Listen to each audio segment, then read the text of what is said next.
इस दुनिया में दो तरह के लोग रहते हैं। एक वो जो कुछ इस टाइप का ख्याल रखते हैं, जो दूसरों के पास है वो मेरे पास क्यों नहीं, उसने ये किया तो मैं भी ये क्यों ना करूँ, मुझे भी ऐसा ही करना चाहिए जैसा सब लोग कर रहे हैं, क्योंकि आजकल सब यही तो चलता है और ऐसा ही होता है।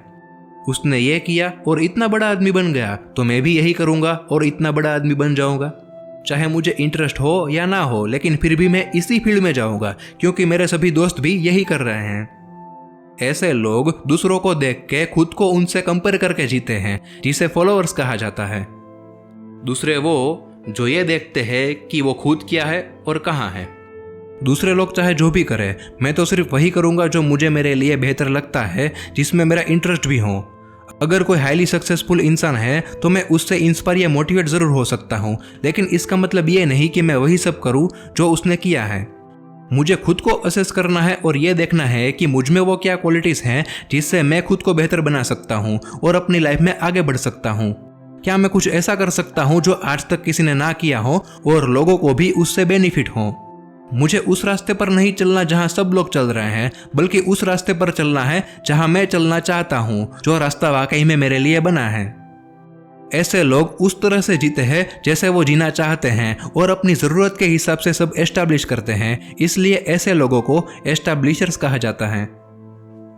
ताज्जुब की बात यह है कि ये दोनों तरह के लोग अपनी लाइफ में सक्सेसफुल होने का पोटेंशियल रखते हैं और सक्सेस हो भी जाते हैं।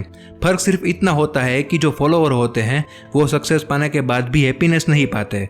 उसके अंदर अभी भी वो आदत होती है जो खुद को दूसरों से कंपेयर करवाती रहती है, जिससे उसे वो सुकून नहीं मिल पाता जो उसको चाहिए, क्योंकि वाकई में वो क्या चाहते हैं वो उसने कभी सोचा ही नहीं होता। बस दूसरों से खुद की कंपैरिजन में ही वो अपनी नीड को ढूंढते रहते हैं और अपनी लाइफ को इसी वे में चलाते रहते हैं।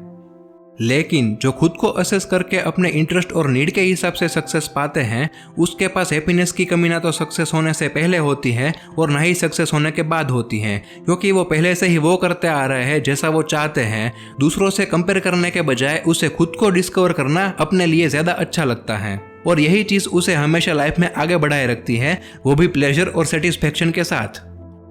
अब सोचना आपको है कि आपको कैसे जीना है, फॉलोअर बनकर या एस्टैब्लिशर बनकर। धन्यवाद।